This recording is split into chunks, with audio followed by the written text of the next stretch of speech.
जय बोलो श्री यमुना जी की जय। जय बोलो श्री यमुना जी की जय। श्री यमुना जी, श्री यमुना जी, श्री यमुना जी की जय। श्री यमुना जी की जय। श्री यमुना जी, श्री यमुना जी, श्री यमुना जी की जय। श्री यमुना जी की जय। जय बोलो श्री यमुना जी की जय। जय बोलो श्री यमुना जी की जय। श्री यमुना जी की जय। श्री यमुना जी की जय। श्री यमुना जी की जय। श्री यमुना जी की जय। जय बोलो श्री यमुना जी की जय। जय बोलो श्री यमुना जी की जय।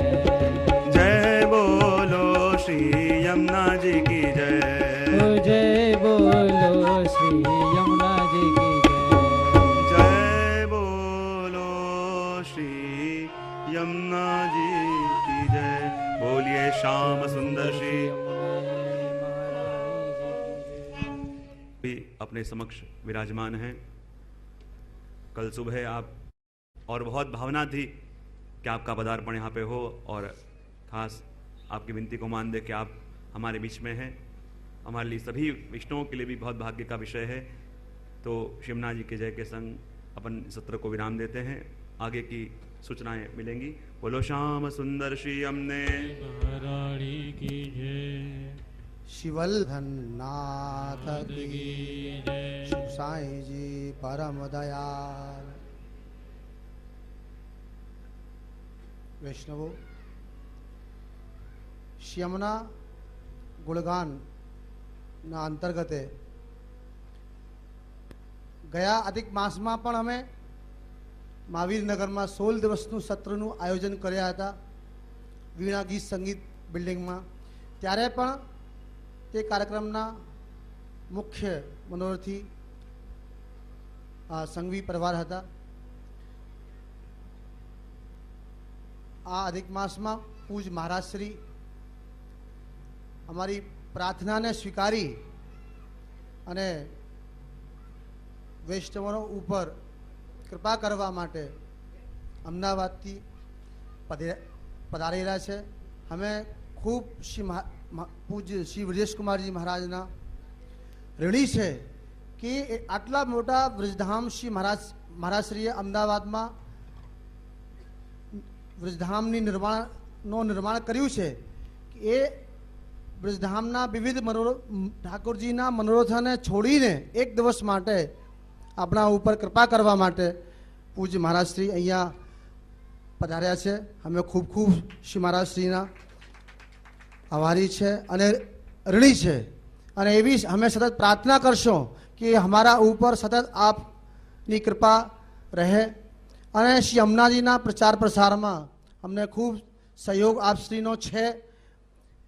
અને કાલે પૂજ્ય શ્રી દ્વારકેશ બાબા રાજુ બાબા અહીંયા પધારશે।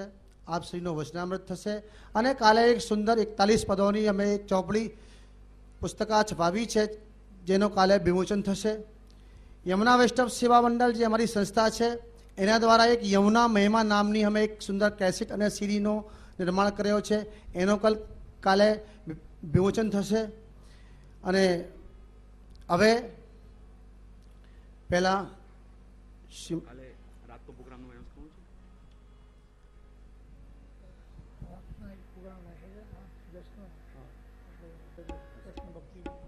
ખૂબ જ આનંદના સમાચાર છે કે કાલે રાત્રિમાં 8 થી 10 વાગ્યા કૃષ્ણ ભક્તિનો ગુણગાન કીર્તનનું આયોજન અને એમાં મુખ્ય રૂપે શ્રી ચેતનભાઈ ગળવીના ગ્રુપ આપણે કૃષ્ણ ભક્તિના રસપાન કરાવશે। અને હવે મનોરથી પરિવારથી પ્રાર્થના છે કે પૂજ્ય મહારાજશ્રીની આરતી માટે પધારે અને એના પછી પૂજ્ય મહારાજશ્રી શ્યામનાજીના વિવિધ જે આજે મનોરથ છે એની આરતી કરશે। અને બીજી વાત છે પૂજ્ય મહારાજશ્રી શ્રી યદુનાથજી મહારાજ અહીંયા આપણી ઉપર કૃપા કરવા માટે 7 દિવસ અહીંયા છે। જે વૈષ્ણવોને પુષ્ટિ માર્ગના સંબંધિત કોઈ પણ પ્રશ્ન હોય, કોઈ પણ વાત હોય, કોઈ પણ જાણકારી લેવી હોય એ સવારે 10 થી 12 માં પૂજ્ય મહારાજ શ્રી એસ કમ્પાઉન્ડમાં ઈ વિંગમાં 418 નંબરમાં એમનો સ્થાન છે. ત્યાં આવીને આપણી શંકાનો સમાધાન કરી શકે છે. અને જેમના જે વૈષ્ણવોને શ્રી મહારાજશ્રીની પધરામણી કરવાની હોય એ પણ અમારાથી સંપર્ક કરી શકે છે. અને શ્યામનાજીના આરતી થયા પછી જે વૈષ્ણવોને શ્રી મહારાજશ્રીના ચરણ સ્પર્શ કરવો હોય એ પણ ચરણ સ્પર્શનો લાભ એમને ખાસ કરીને મળશે.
सदा धीरो नूनौ भजति यमुनां नित्यफलदां भजति यमुनां कृष्णसहितां यमुने।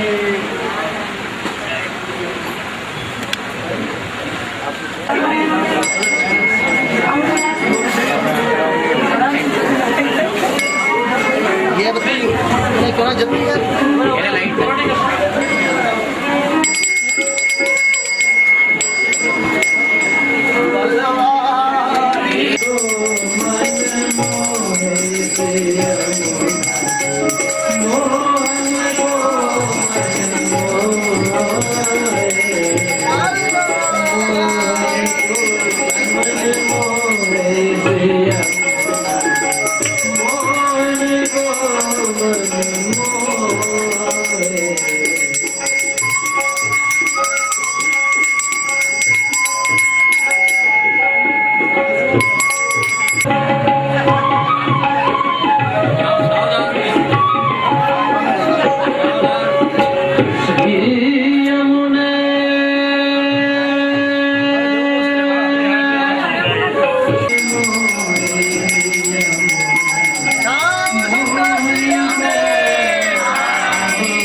चरण स्पर्श करो, जय जय नारायण करो।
नमो भगवते तस्मै कृष्णायाद्भुतकर्मणे रूपनाम विभेदेन जगत् क्रीडति यो यतः प्रभुर्नंद कुमारो में स्वामिनी वृषभानुजा कृतार्थोऽहं कृतार्थोऽहं कृतार्थोऽहं न संशय।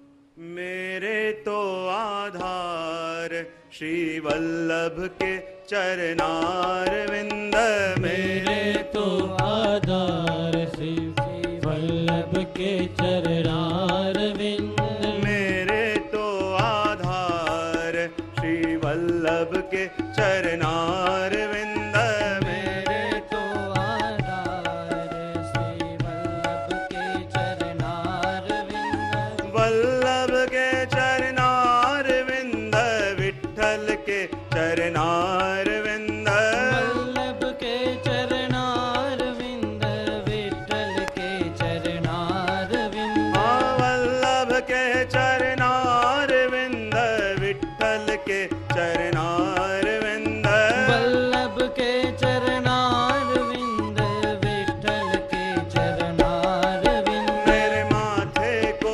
श्रृंगार श्री वल्लभ के चरणारविंद, मेरे माथे को सिंगार श्री वल्लभ के चरणारविंद, मेरे माथे को श्रृंगार श्री वल्लभ के चरणारविंद, मेरे माथे को सिंगार श्री वल्लभ के चरणारविंद, वल्लभ के चरणारविंद, विठ्ठल के चरणारविंद, वल्लभ के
विठ्ठल के चरणारविंद वल्लभ के चरणारविंद विठ्ठल के चरणारविंद मेरे नौका की पतवार श्री वल्लभ के चरणारविंद मेरे नौका की पतवार श्री वल्लभ के चरणारविंद मेरे नौका की पतवार श्री वल्लभ के चरणारविंद मेरे नौका की पतवार भाव से तालियां बजाते बजाते के चरणारविंद वल्लभ के चरणारविंद विठ्ठल के चरणारविंद वल्लभ के चरणारविंद विठ्ठल के चरणारविंद वल्लभ के चरणारविंद विठ्ठल के चरणारविंद वल्लभ के चरणारविंद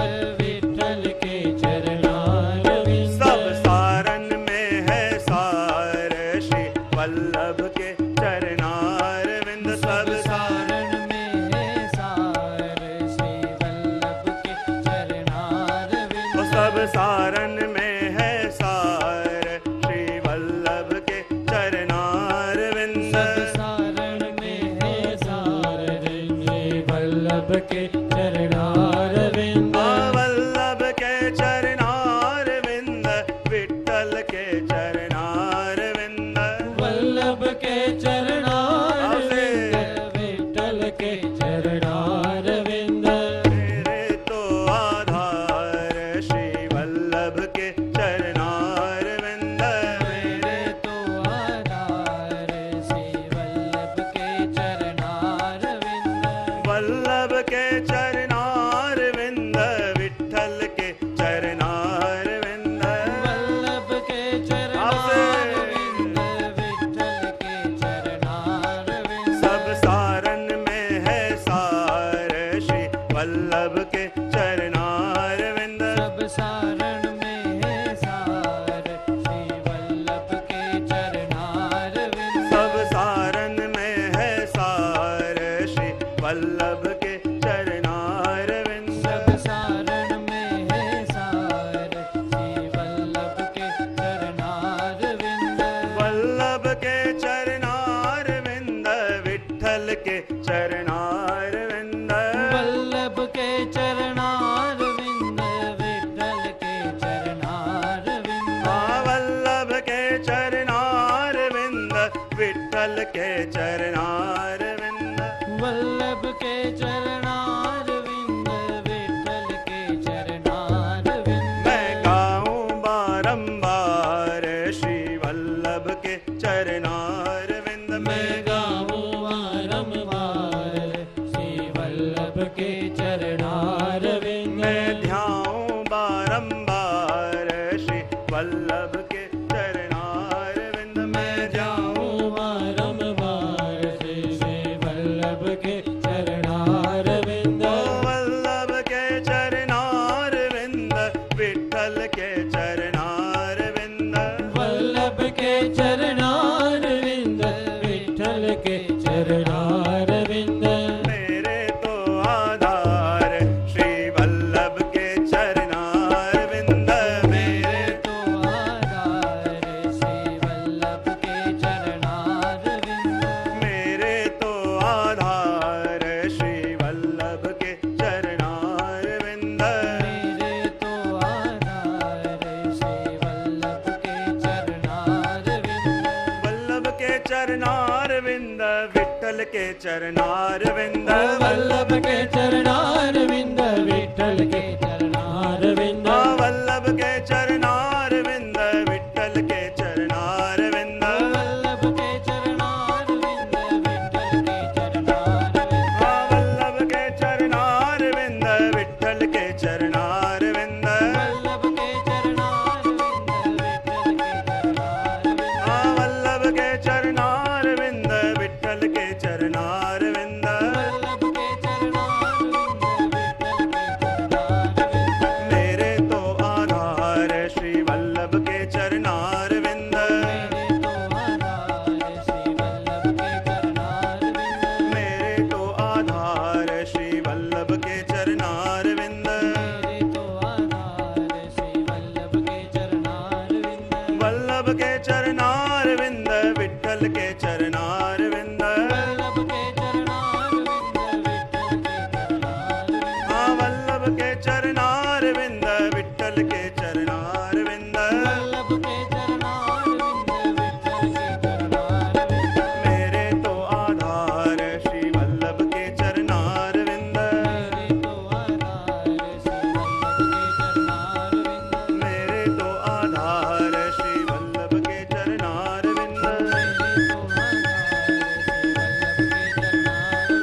वल्लभ के चरणारविंद, श्री वल्लभ के चरणारविंद, मेरे विठ्ठल के चरणारविंद, विठ्ठल के चरणारविंद, मेरे वल्लभ के चरणारविंद, वल्लभ के चरणारविंद, मेरे विठ्ठल के चरणारविंद, विठ्ठल के चरणारविंद, मेरे तो आधार श्री वल्लभ के चरणारविंद। मेरे तो आधार श्री वल्लभ के चरणारविंद। बोलिए श्याम सुंदर श्री यमुने महारानी जी की जय। यहाँ पे आए मेरे सभी आत्मीजनों, बहुत आनंद का विषय है कि आज हमारे सत्संग के द्वितीय दिवस में बरसती बरसात में बाहर से तो भीग के आए हैं, अब अंदर से भीगने की तैयारी करें। कल अपन ने श्री यमुना जी के 41 पदों के प्रथम 3 पदों का श्रवण किया।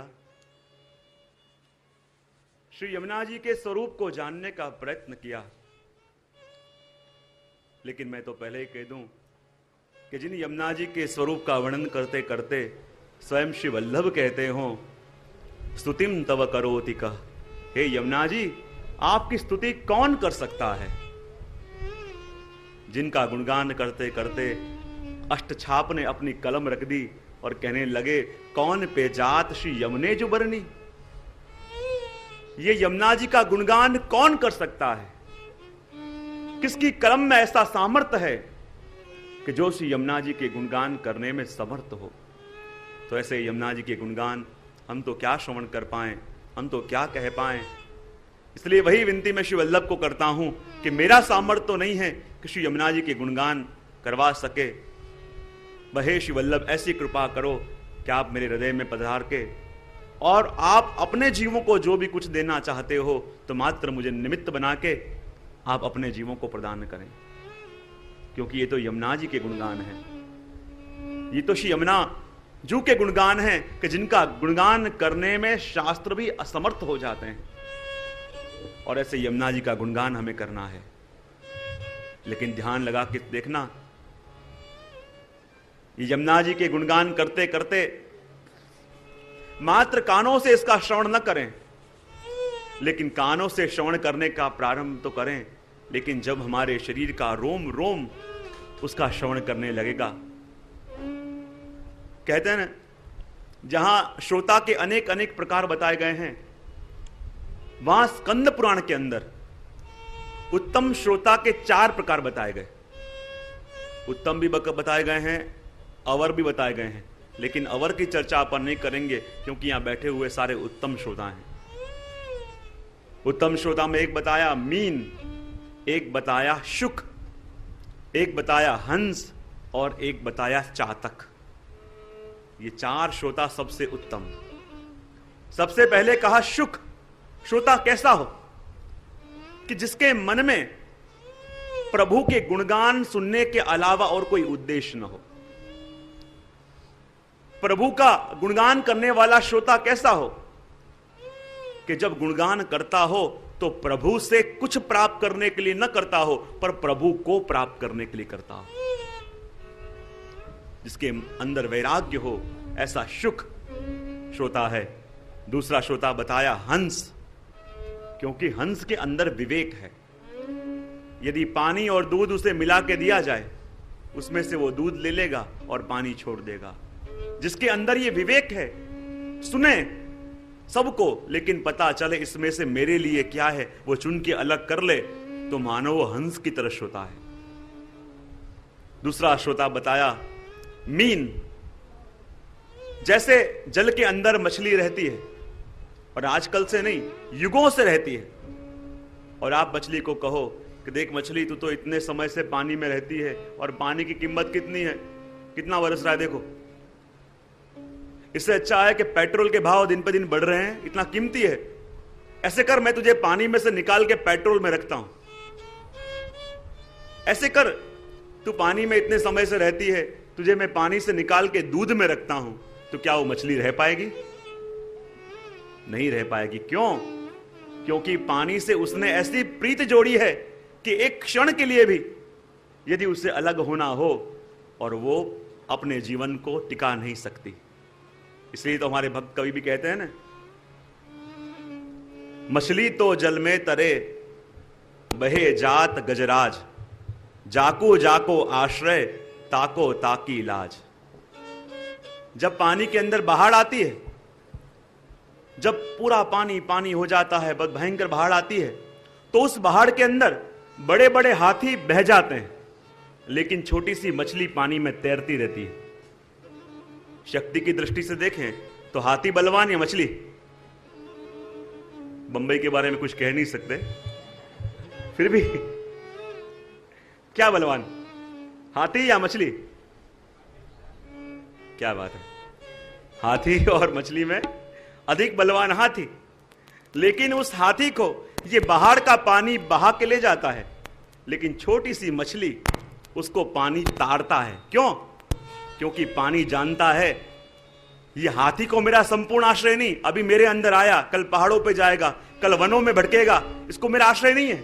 लेकिन मछली को तो मेरा संपूर्ण आश्रय है, एक क्षण भी मुझसे दूर रह के इसका जीवन संभव नहीं हो पाएगा। इसलिए पानी मछली को ताड़ता है और हाथी को बहा के ले जाता है, क्योंकि उसको संपूर्ण आश्रय है, उसके बिना उसका जीवन संभव नहीं।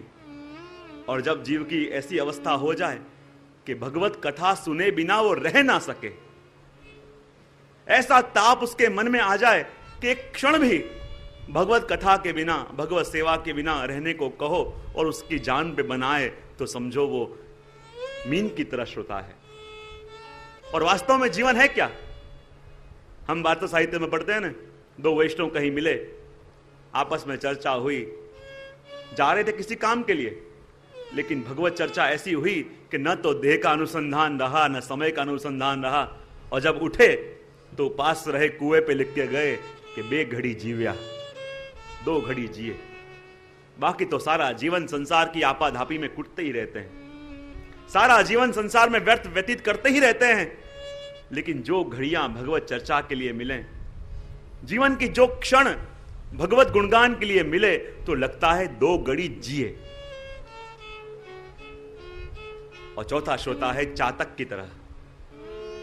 देखिए, चातक का लक्षण है, प्यासा मर जाएगा, चाहे कितना भी पानी बरस रहा हो, लेकिन वो पानी नहीं पिएगा।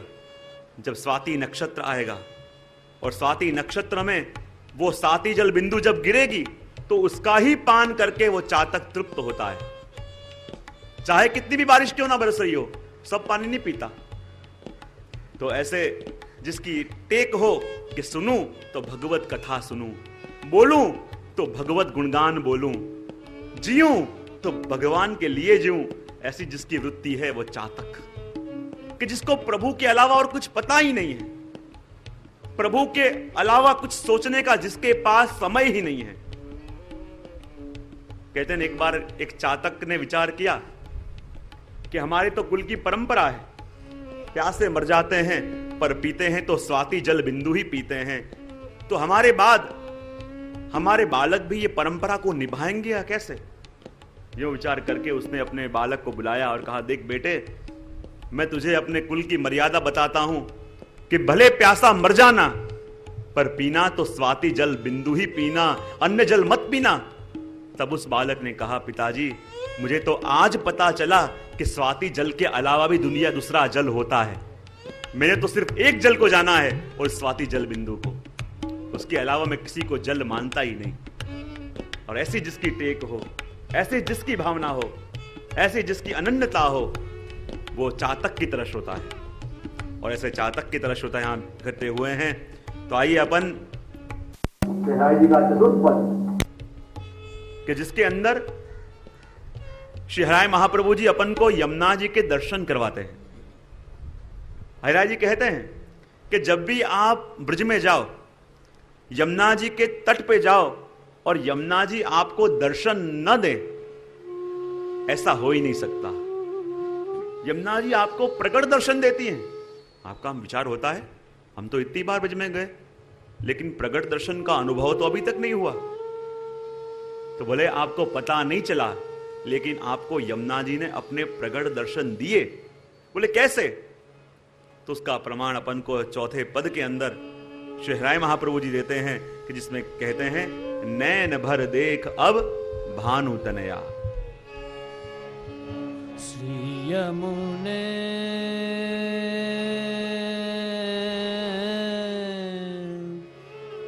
श्री यमुने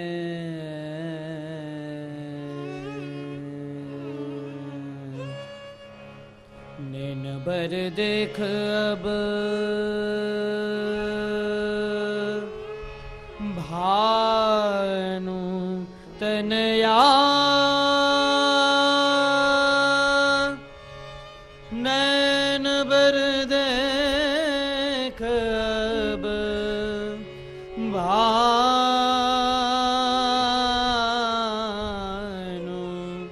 तनया। नैन भर देख अब भानु तनया।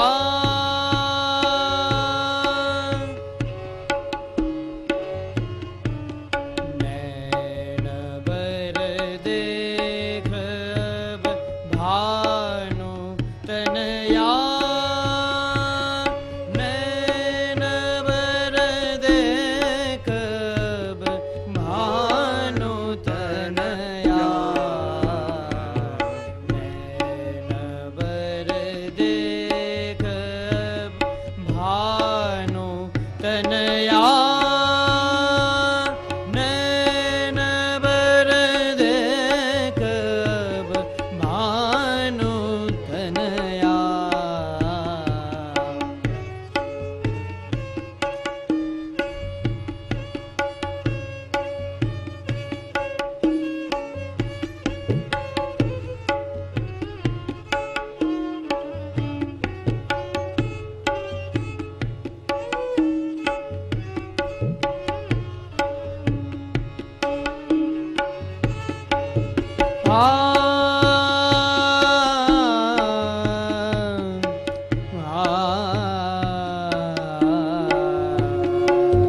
नैन भर देख अब भानु तनया।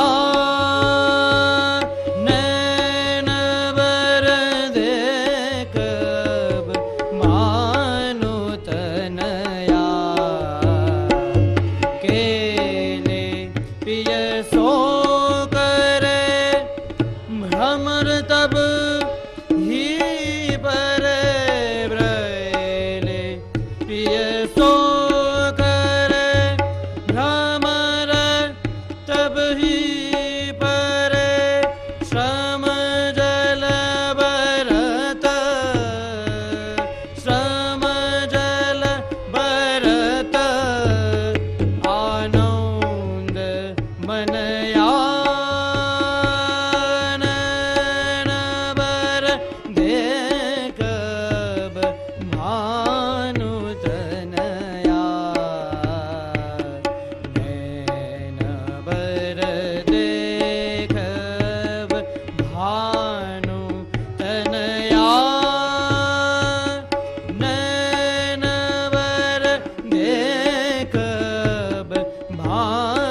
लेत पिय को मोय इन बिना रतन एक छिनया चरत तेरे ओर लेत पिय को मोय इन बिना रतन एक छिनया रसिक प्रीतम राय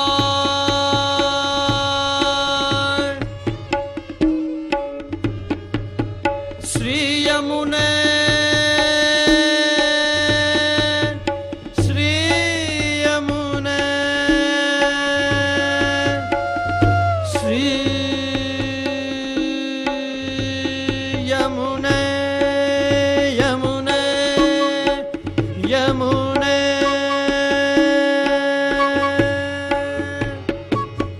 रसिक प्रीतम राय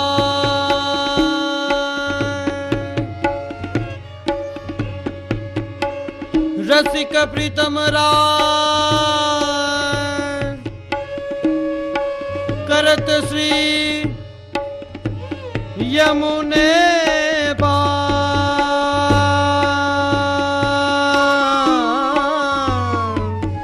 रसिक प्रीतम रास करत श्री यमुना पास मानो निरधनन के मानो निरधनन के हे जो धनया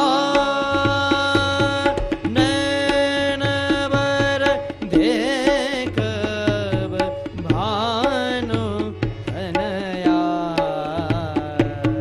नैन बर देखब भानु धनया नैन बर देखब भानु तनया भानु तनया भानु तनया बोलिए श्याम सुंदर श्री हमने महारानी जी की जय। चतुर्थ पद के अंदर श्री हरिराय महाप्रभु जी ने बहुत सुंदर रूप से हमें यमुना जी के दर्शन करवाए। हरिराय जी कहते हैं जब जब भी आप श्री यमुना जी के तट पे जाते हो, श्री यमुना जी के सानिध्य में जाते हो और यमुना जी आपको दर्शन न दें, ऐसा हो ही नहीं सकता। आप तो कहेंगे हम तो कई बार जाते हैं, कई लोग तो हर महीने ब्रज में जाते हैं, यमुना जी का पूजन करने जाते हैं, पान करने जाते हैं, लेकिन प्रत्यक्ष दर्शन आपने दिए ऐसा अभी तक तो हमको लगा नहीं।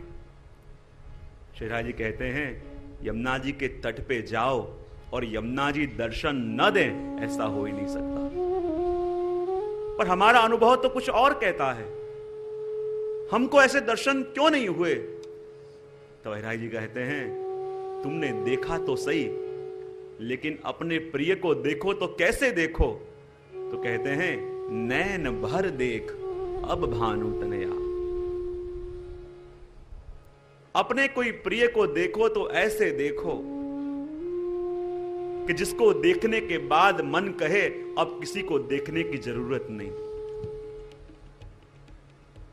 जब अपने प्रिय को देखो तो ऐसे देखो कि जिसको देखने के बाद और किसी को देखने की चाह न रहे, तब मानो अब हमने नैन भर के देखा। कि जिसको देखने के बाद और कोई किसी का चेहरा देखने की चाह न रही, जब किसी को देखने के बाद किसी और को देखने की इन आंखों में लालसा न रही, तब मानो हमने नैन भर के किसी को देखा। हमारी नैनों में हमने किसी को भर लिया, हमारी नैनों में हमने किसी को समा लिया। और वास्तव में जब स्नेह की बात होती है, जब विषय स्नेह का, प्रेम का होता है, तो उसमें शब्द गौण हो जाते हैं और जो वार्तालाप होता है वो नेत्रों से होता है। किसी शायर ने खूब कहा कि भगवान ने बातें करने के लिए यदि कुछ बनाया है तो ये नेत्र बनाए हैं, और जब स्नेह की बात होती है, जब प्रेम की बात होती है, तो प्रेम की बात करने में शब्द का उपयोग नहीं होता, उसमें तो नैनों की भाषा चलती है, उसमें तो नेत्रों की भाषा चलती है। और जो नेत्र से कहा न जा सके, जो नेत्रों से समझा न जा सके, उसको बताने के लिए ही शब्दों का उपयोग होता है। और वास्तव में शब्द से हम कितना कह सकते हैं, क्योंकि शब्द की एक सीमा है, लेकिन नेत्रों की जब भाषा सामने वाला भी समझ जाए और सामने वाला भी समझ जाए, तो जो वार्तालाप होता है वो अपूर्ण नहीं, वो पूर्ण होता है। कैसे दो मित्र, बड़े प्रगाढ़ मित्र, वर्षों के बाद आज मिलने वाले थे, बचपन में ही बिछड़ गए, एक कहीं विदेश चला गया, लेकिन इतने प्रगाढ़ मित्र थे कि एक दूसरे के बिना दोनों रह सकते नहीं थे। आज वो मित्र विदेश से आ रहा है, निश्चित किया है कि इतने बजे हम इस स्थान पे मिलेंगे। जब मिलने वाले थे सोच रहे थे मैं उससे ये कहूंगा, मैं उससे ये पूछूंगा, कितने वर्ष तक तूने मुझे याद भी ना किया, मैं उससे यूं कहूंगा। पूरा समय सोचते रहे, ये कहेंगे, लेकिन जब सामने सामने आके टेबल पे बैठे, न ये कुछ कह सका न वो कुछ कह सका, बस दोनों को एक दूसरे के नैनों में देखते रहे, दोनों की आंखों में से आंसू बहते रहे। न कुछ वो बोल पाया न कुछ वो बोल पाया, लेकिन जब मिलके उठे तो कहा जैसा आनंद आज आया है वैसा आनंद पहले कभी भी नहीं आया। पहले हमने ढेर सारी बातें करी हैं, लेकिन जो सुख आज एक दूसरे के नेत्रों में देख के, एक दूसरे के नेत्रों की भाषा में समझ के और कह के मिला है, वो सुख पहले कभी नहीं मिला। और कहते हैं कि जब यमुना जी के तट पे जाओ और यमुना जी को देखो तो कैसे देखो, तो कहा नैन भर देख अब भानु तनया।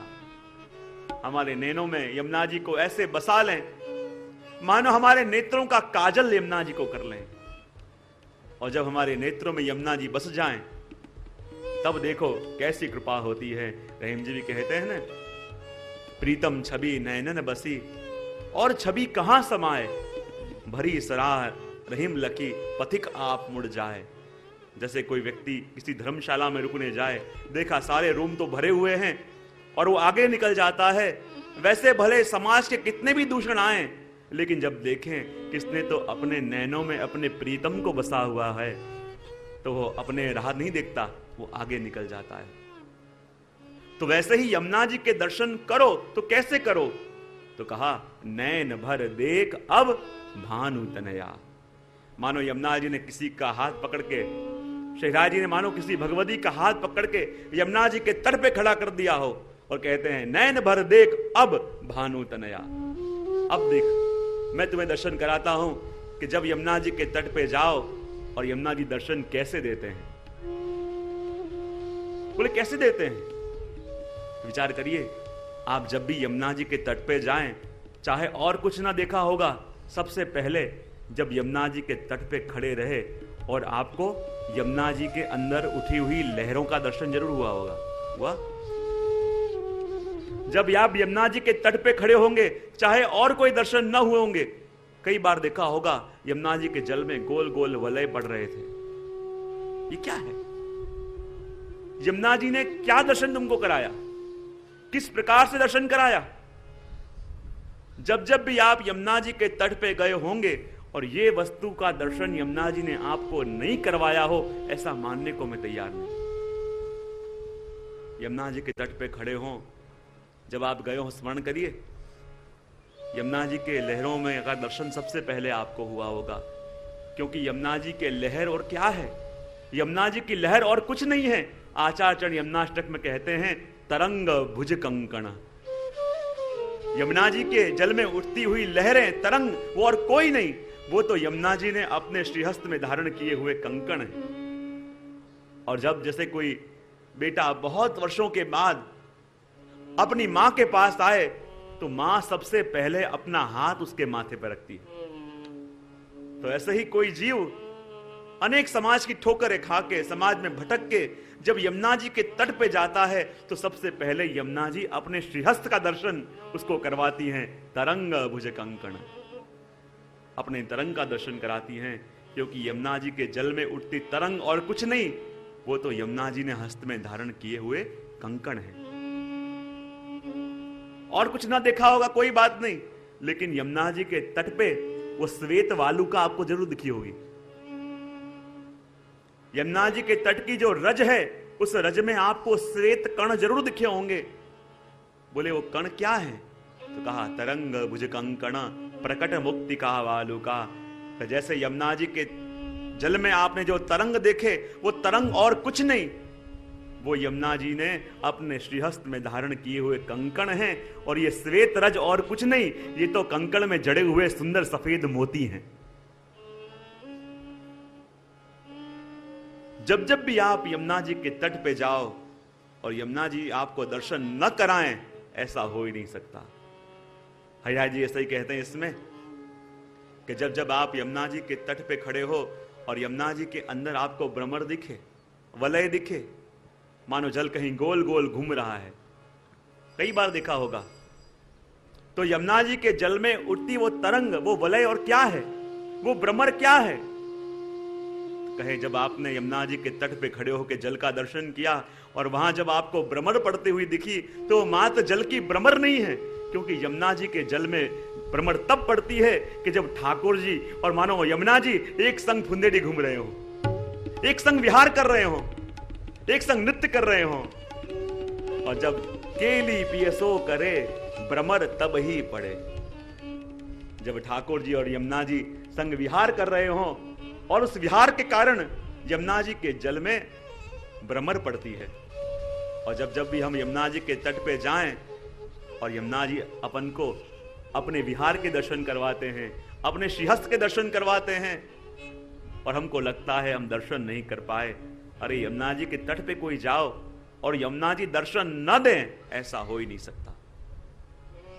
लेकिन दृष्टि अपन को हरिराय महाप्रभु जी देते हैं कि जब ऐसी दृष्टि से, इस दृष्टि से श्री यमुना जी के दर्शन करोगे तो उनके स्वरूप को जान पाओगे। नैन भर देख अब भानु तनया, केली पियसों करे भ्रमर तब ही परे, श्रम जल भरत आनंद बनया। और यमुना जी का जल कैसा है? ये कोई साधारण जल नहीं है, ये जल तो श्रम जल है। जब ठाकुर जी ने ब्रज भक्तों के संग रास किया और वो रास के कारण जो आपके अंदर का आनंद समाया नहीं, और वो आनंद श्रम जल के रूप में छलका, और गोपीजनों के संग ठाकुर जी ने जब यमुना जी में स्नान किया, तो यमुना जी का जल और कोई साधारण जल नहीं, ये तो साक्षात ठाकुर जी का और ब्रजभक्तों का श्रम जल है। अब देखिए, यमुना जी के जल में कुल 3 प्रवाह,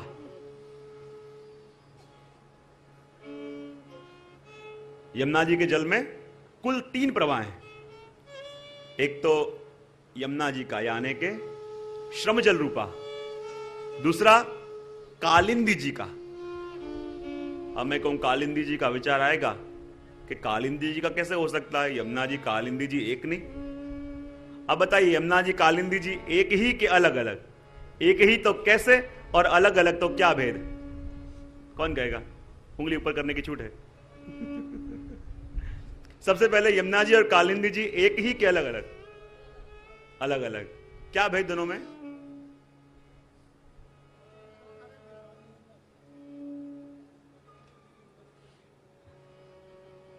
हाँ,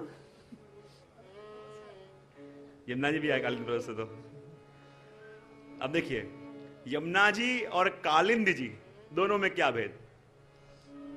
कालिंदी जी द्वारिका लीला में ठाकुर जी के चतुर्थ पटरानी, यमुना जी ब्रज लीला में पटरानी नहीं, चतुर्थ प्रिया।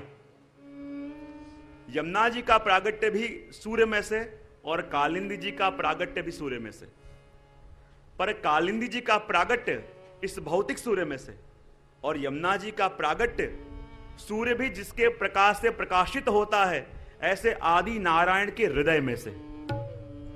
सूर्य के मध्य में विराज रहे नारायण, कि जिनके प्रकाश से सूर्य भी प्रकाशित है, उनके हृदय में से श्री यमुना जी का प्रागट्य हुआ। और कहते हैं सूर्य के, भौतिक सूर्य के जो युग्म हुआ, यम और यमी, यम यानी यमराज और यमी यानी कालिंदी जी। कालिंदी जी ने विचार किया कि मैं प्रभु को अपने पति के रूप में प्राप्त करूं, और यूं विचार करके आपने तप किया कलिंद पर्वत पर। कहां किया? कलिंद पर्वत पर। वहां एक राजा आया, आपके स्वरूप से मोहित होकर आपके हाथ का स्पर्श किया। कालिंदी जी ने विचार किया, जिस देह का विनियोग मैंने प्रभु के लिए रखा था, इस देह का स्पर्श इसने कर लिया, अब मेरा देह प्रभु के लायक रहा नहीं। यूं विचार करके कालिंदी जी ने कलिंद पर्वत पर अपने देह को जल के रूप में प्रवाहित कर दिया। कहां पे? कलिंद पर्वत पर। और जब यमुना जी भी गोलोक धाम से भूतल पर पधारी, सबसे पहले कहां पधारी? कलिंद गिरि मस्तके पतद मंद पूरोज्वला। कहां पधारी? कलिंद पर्वत पर। तो कलिंद पर्वत पर यमुना जी और कालिंदी जी दोनों का संगम हुआ। तो दो प्रवाह हुए, यमुना जी का, कालिंदी जी का। और तीसरा प्रवाह यमुना जी में कौन सा है? यया चरण पद्मजा। कौन सा? हमें तो रोज 108 यमुनाष्टक पाठ करिए, आखो आखो अधिक महीनो 108 पाठ रोज करिए, पण शू अंदर आवे कई खबर ना पड़े, शू बोली गया कई खबर ना पड़े। यया चरण पद्मजा कौन? पद्मजा, यया चरण पद्मजा कौन? કોણ? બે ત્રણ જવાબ આયા છે. લક્ષ્મીજી આવ્યું છે, ગંગાજી આવ્યું છે, બીજું કઈ? હા, હજી લોકો પ્રયત્ન કરો, મને કઈ જાણવા મળે વધારે. या चरण पद्मजा, तो जिनका प्रागट्य प्रभु के चरण कमल में से हुआ. कौन? वामन बन के बलि राजा के यज्ञ में गए, 3 कदम भूमि मांगी, वामन स्वरूप छोड़ के विराट स्वरूप धारण किया. एक चरण से आपने पूरी पृथ्वी माप ली और दूसरा चरण पधराया स्वर्ग में, और वहां के रहे ब्रह्मादि देवताओं ने अपने कमंडल में रहे तीर्थ जल से प्रभु के चरणों का प्रक्षालन किया, और आपके चरण कमल में से जो जल आया वो गंगा जी. चरण पद्मजा यानी गंगा जी. और तीसरा प्रवाह यमुना जी में कौन सा है? गंगा जी का. 3 प्रवाह यमुना जी के अंदर, यमुना जी, कालिंदी जी और अब देखिए, यमुना जी दिल्ली में भी बहते हैं, यमुना जी मथुरा में भी बहते हैं, यमुना जी गोकुल में भी है. पर अपन कोई कहे अपन को मैं यमुना पान करने जा रहा हूं, तो कोई यूं नहीं कहेगा दिल्ली जा रहा है क्या, यूं कहेंगे ब्रज में जा रहे हो क्या. बोले क्यों? यमुना जी तो वहां पे भी है, यमुना जी दिल्ली में भी है, और यदि दिल्ली वाले को भी यमुना पान करना हो तो ब्रज में आना पड़ता है. ऐसा क्यों? तत्वतः तो एक है, तो फिर ऐसा भेद क्यों? क्योंकि यमुना जी के 3 स्वरूप बताए, आदि भौतिक, आध्यात्मिक और आदि दैविक. दिल्ली में जो यमुना जी का स्वरूप है वो आदि भौतिक, यानी दिल्ली में यमुना जी नदी रूपा है. मथुरा में यमुना जी का आध्यात्मिक स्वरूप, यानी वहां तीर्थ रूपा है. और ब्रज में गोकुल में यमुना जी का आदि दैविक स्वरूप, यानी साक्षात भगवत स्वरूपा है. इसलिए भी ब्रज में हमारे अष्टाप कवि भी रहते थे, लेकिन अपने पैर का स्पर्श यमुना जी को उन्होंने नहीं कराने दिया. साक्षात भगवत स्वरूपा है. इसलिए मत तो अपने यहां है गंगा स्नान और यमुना, 3 प्रभाव का ख्याल लगाया. बीच बीच में पूछता रहूंगा, हां मत करना. तो नैन भर देख अब भानु तनया, केली पियसों करे भ्रमर तब ही परे, श्रम जल भरत आनंद मंदया. तो ऐसे यमुना जी का दर्शन करते करते हम प्रथम पंक्ति का गान करें, और जब हम ब्रज में गए थे उस समय को याद करें कि यमुना जी के तट पे खड़े थे और कैसे यमुना जी के सानिध्य में गए. अचानक यमुना जी के लहरों में भ्रमर पड़ा, अचानक यमुना जी के जल में तरंग उठने लगी, उस समय तो मैं जान नहीं पाया वो क्या था, लेकिन आज पता चला। अब उसी भाव की कल्पना करें, दर्शन करें और सन्मिगान करें। बर देखब भानु तनया, नैन बर देखब भानु तनया, नैन बर देखब भानु तनया, नैन बर देखब भानु तनया, केले पिय सो करे भ्रमर, तबहि परे श्रम जल भरत, आनंद मनया, नैन भर देखब भानु तनया, नैन भर देखब भानु तनया, नैन बर देखब भानु तनया। चलत टेढ़ी होई लेत पिय को मोही, इन बिना रहत नहीं एक छिनया, रसिक प्रीतम अलास करत श्री यमुना पास, मानो निर्धनन की है जो धनया, नैन भर देख अब भानु तनया। कहते हैं कि जब श्री यमुना जी को ब्रज में अपन दर्शन करें तो ब्रज में यमुना जी सीधी कम बहती हैं, लेकिन वक्र गति से मानो टेढ़ी मेढ़ी बहती है। बोले क्यों? क्योंकि कलिंद पर्वत से निकलती हुई यमुना जी जब ब्रज में आई तो ब्रज में आके आपकी पूरी गति मानो विलासिता वाली हो गई, जैसे कोई कन्या का विवाह तो हो गया हो लेकिन गौना बाकी हो, वो अपने प्रीतम को याद करती हो कि हे प्रीतम, आपका बुलावा कब आएगा, कब आएगा हो। और वो कन्या सुंदर 16 श्रृंगार सज के अपने प्रीतम को मिलने के लिए ससुराल जाती हो, और ऐसे सुंदर श्रृंगार करके जब ससुराल में जाती हो और जहां उसके सामने प्रीतम खड़े हों और उसको देख के उसकी गति में जो विलासिता आ जाती है कि कैसे करके मेरे प्रीतम को सुख हो, और वही गति की विलासिता आशी यमुना जी के स्वरूप में दिख रही है। चलत टेढ़ी होई लेत पिय को मोही, विलास गमनो लसत। यमुना जी गति कैसी है? ऐसी विलासपूर्ण गति है, क्योंकि जो जो श्रृंगार प्रभु को प्रिय हैं वैसे श्रृंगार यमुना जी ने उस समय धारण किए हैं। जैसे वस्त्र प्रभु को सुख देते हैं, बिल्कुल वैसे वस्त्र यमुना जी ने धारण करे हैं। और जैसी गति, जैसी चाल प्रभु को बहुत प्रिय है, मानो वैसी ही गति से आज यमुना जी चल रही है। मानो अपने प्रीतम को मोहने का ठान के आज यमुना जी आई हैं, और यमुना जी के ऐसे स्वरूप से मानो हमारे श्याम सुंदर भी ऐसे मोहित हो गए हैं जो सारे जगत को मोहते हैं, जो स्वजन मोहन भी हैं और स्वमन मोहन भी हैं। प्रभु का स्वरूप ऐसा है कि सारी दुनिया को तो मोहित कर ले, लेकिन कभी कभी अपना स्वरूप दर्पण में देखें तो खुद भी मोहित हो जाएं। ऐसे सारे दुनिया को मोहने वाले भगवान, ऐसे श्याम सुंदर जब यमुना जी के ऐसे स्वरूप का दर्शन करते हैं और वो ऐसे मोहित हो जाते हैं कि जैसे एक पुष्प के ऊपर मद आया हो और मानो भ्रमर खिंचता हुआ उसके पीछे पीछे मंडराता रहे, ऐसे मानो ठाकुर जी भी यमुना जी के वश हो गए हों। और कैसे?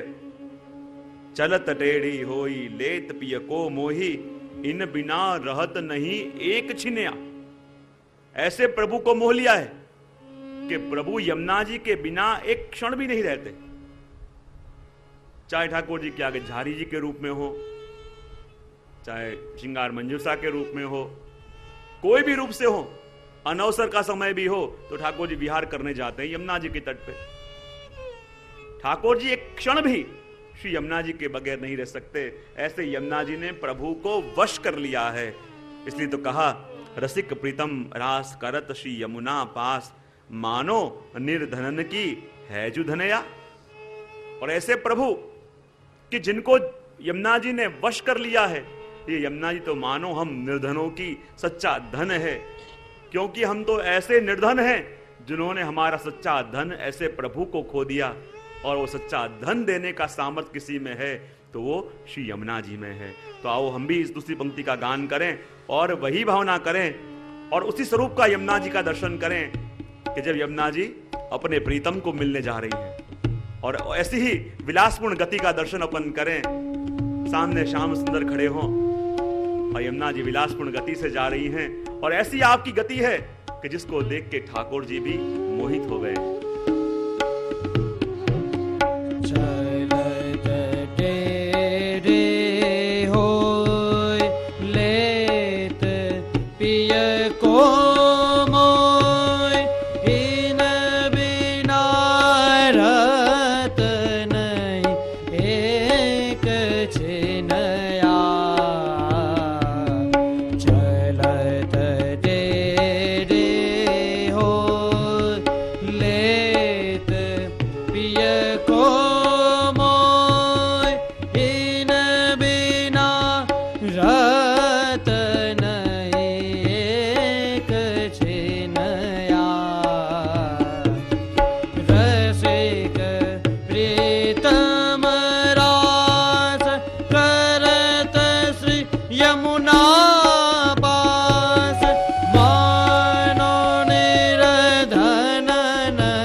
श्री हरिराय महाप्रभु जी के अपन ने देखे, आस्वादन किया। पांचवा पद गोविंद स्वामी का है। श्री गोसाई जी के सेवक गोविंद स्वामी। और मैंने पहले ही कहा था कि जहां तक कर्ता का परिचय न हो, कृति बराबर समझ में नहीं आती। कर्ता की कृपा उतरे तो कृति की कृपा भी उतरे।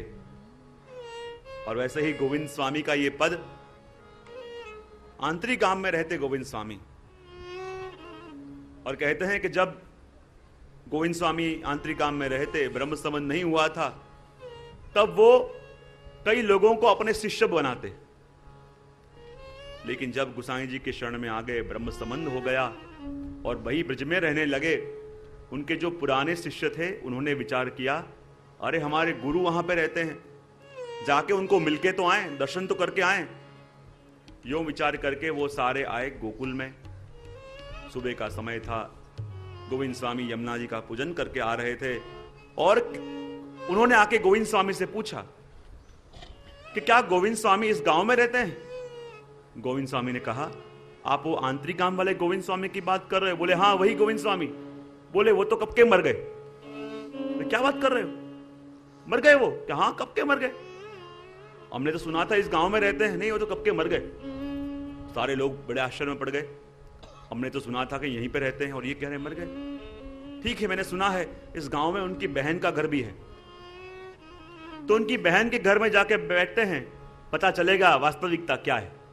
ये लोग सारे गए और गोविंद स्वामी के बहन के घर में जाके बैठे। थोड़ी देर हुई और गोविंद स्वामी वहां पे आए, और जहां गोविंद स्वामी आए उनको देख के सब लोग चौंके अरे आप खुद गोविंद स्वामी हो।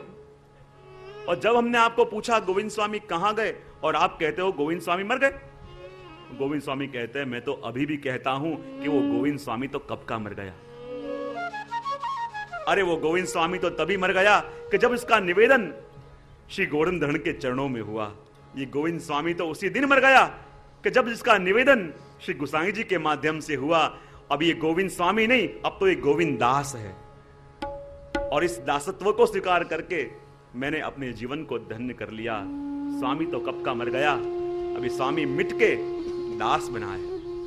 और जब दास हुआ तभी मैं हमारे प्रभु के पास हुआ। ऐसे गोविंद स्वामी अनेक सुंदर सुंदर प्रसंग हैं। और कहते हैं एक बार क्या हुआ,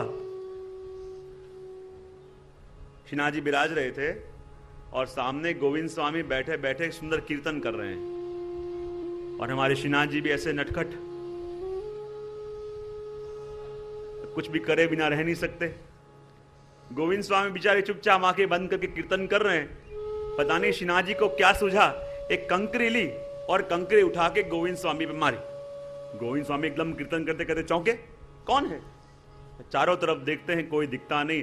समझते देर नहीं लगी ये काम किसका हो सकता है।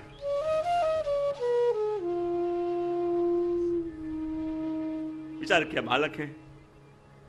फिर से कीर्तन करने लगे। श्रीनाथ जी को और मस्ती सूझी, क्योंकि जो चिढ़ता है उसे चिढ़ाने में अधिक आनंद आता है। और श्रीनाथ जी ने दूसरी कांकरी ली और दूसरी कांकरी लेके गोविंद स्वामी पे फेंकी। गोविंद स्वामी फिर चौंके, फिर कीर्तन करने लगे। और श्रीनाथ जी को और मस्ती सूझी और कहते हैं करते करते श्रीनाथ जी ने गोविंद स्वामी को 7 कंकरियां मारी। और जहां 7 कंकरी मारी, गोविंद स्वामी से रहा ना गया।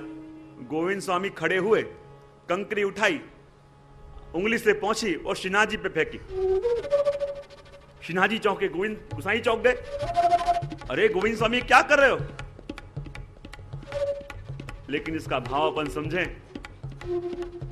श्रीनाथ जी ने 7 कंकरी क्यों मारी और क्यों?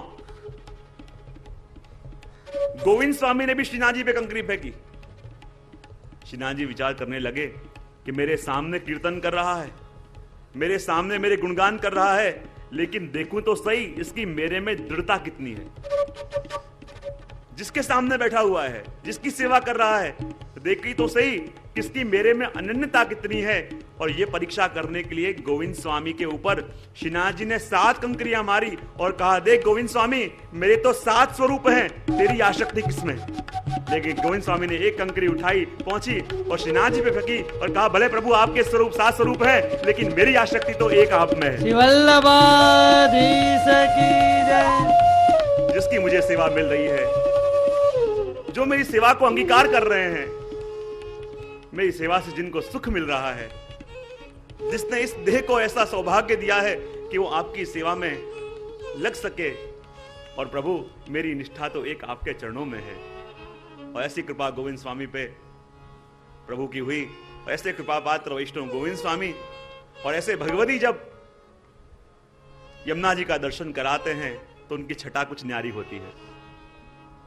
और बिलावल के अंदर हम देखेंगे पद गोविंद स्वामी का, कि जिसमें गोविंद स्वामी कहते हैं, श्याम संग श्याम भय रही श्री यमुने।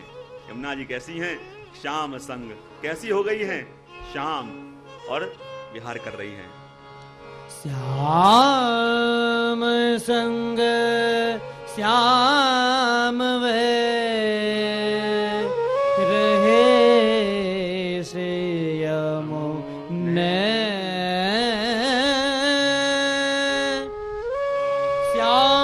श्याम संग श्याम भय रहे श्री यमुने। श्याम संग श्याम भय रहे श्री यमुने। श्याम संग श्याम भय रहे श्री यमुने। श्याम संग श्याम भय